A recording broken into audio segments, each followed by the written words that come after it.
Here at the Lakeville, the longest table invites students to come together, talk, and get a bite to eat. This FEMA rally comes after dozens of FEMA employees were placed on leave back in August after signing the Katrina Declaration. Thanks, Sophia. Today marks 35 days of the government shutdown, and it looks like it will break the record for the longest government shutdown in U.S. history. Tomorrow will be its 36th day, and it doesn't seem like there will be an end this week. Speaker Mike Johnson announced another district work period until November 9th, bringing the House to 7 weeks out of session. On Saturday, Polish citizens living in the U.S. headed to the polls to cast their votes in Poland's presidential election. Here in Chicago, voting took place across several locations, including this Catholic church behind me.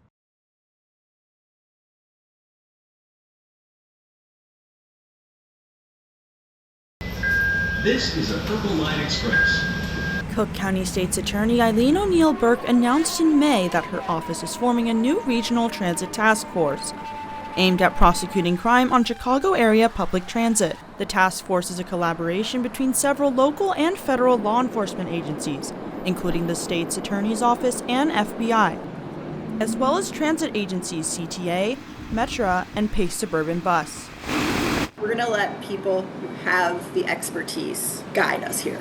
We are not safety and law enforcement, but we know how important it is to make sure that people feel safe and are safe riding transit. The task force's launch coming after Chicago police and Cook County sheriffs began patrolling CTA trains and stations back in March. CTA says the patrols have already led to a decrease in overall violent crime.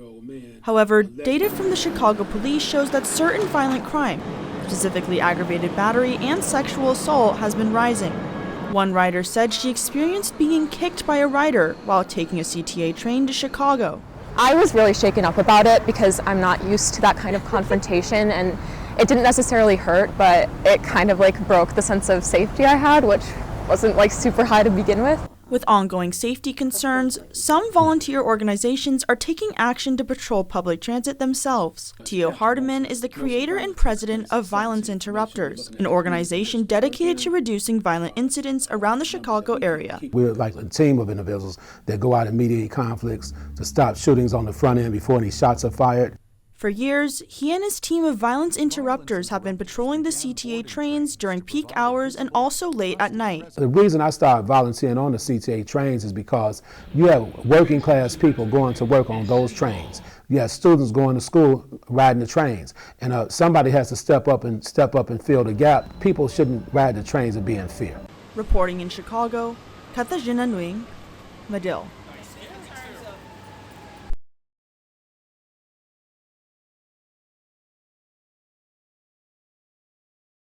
Emma Orand remembers getting sick with norovirus during her freshman year. It was mostly just laying in bed for the most part. I don't think I left the building for 3 or so days. Norovirus is a very contagious virus that causes symptoms such as vomiting and diarrhea. The disease spreads easily through person-to-person contact, as well as contaminated surfaces, food, and water. It is very common that we see these outbreaks or just increased cases, typically in small areas or small community areas such as schools and universities. Dr. Banisa Shaw says norovirus is most commonly spread from September to February, when people generally stay indoors and in close proximity with others. According to CDC data, the state of Illinois ranks second across all 50 states for the number of reported norovirus cases. It's very common in residence halls, dining halls, community spaces such as, libraries and communal areas. Orrin says that last year, she was unable to attend classes for several days.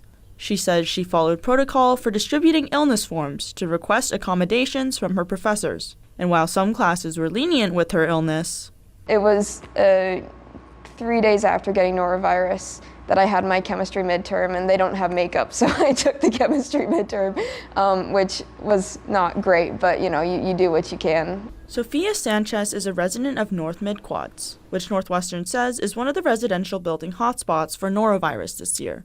Sanchez says that with the academic quarter system, it is difficult for students to fully recover before getting back into the classroom.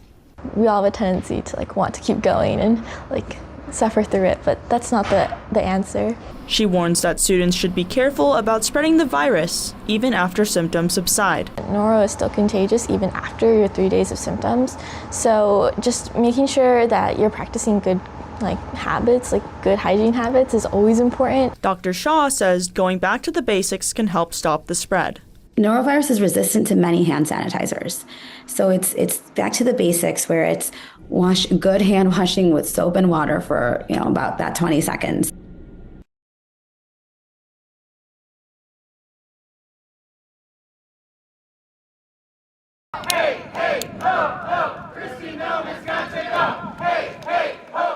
Protesters gathered outside the headquarters of the Federal Emergency Management Agency, or FEMA, in a small but mighty rally last Friday.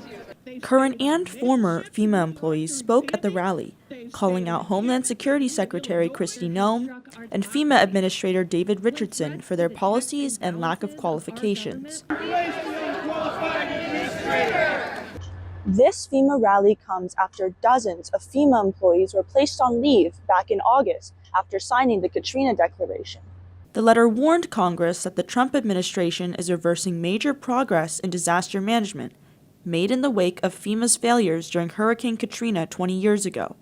One day after releasing the declaration, those FEMA employees who were public signers were placed on leave.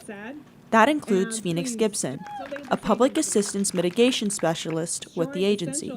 I urge everyone, stand with us, speak out, push back, and help protect the soul of this agency. Former FEMA Press Secretary Jeremy Edwards also signed the declaration, one of 35 public signers to do so. I stand by the people who are a part of it, and I'm willing to put my name on the record to say what they're doing to FEMA is abhorrent, and they need to stop immediately. Edwards spoke at the rally with a message for FEMA leadership. It is time for you to resign. Edwards said he believes the agency is wasting time and resources educating unqualified leadership on disaster management. FEMA Administrator Richardson was at the center of controversy in July when he showed up several days late to Texas after severe flooding killed over 100 people. The fact that he showed up 9 days later, I think, underscores the fact that he's not taking this job seriously or doesn't know what he's doing. FEMA has not responded to a request for comment on the reason for putting employees on leave after the Katrina Declaration was released. Alyssa Provencio is a professor at University of Central Oklahoma, whose work focuses on how agencies like FEMA serve under-resourced communities. She worked with the nonprofit after Hurricane Katrina to rebuild homes and saw how the lack of preparedness affected the community. For every dollar we cut in preparedness becomes $10 we're going to spend on recovery. And every delay in deployment that we have is a delay in saving lives. One major change that FEMA Administrator Richardson announced this year is an upcoming shift of cost-sharing models.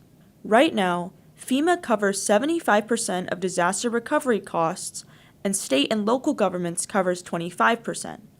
Under new policy, state and local governments would have to shoulder 50% of recovery costs. Wealthier states can absorb those higher costs, but poorer and rural areas can't, which actually widens disaster inequities and outcomes.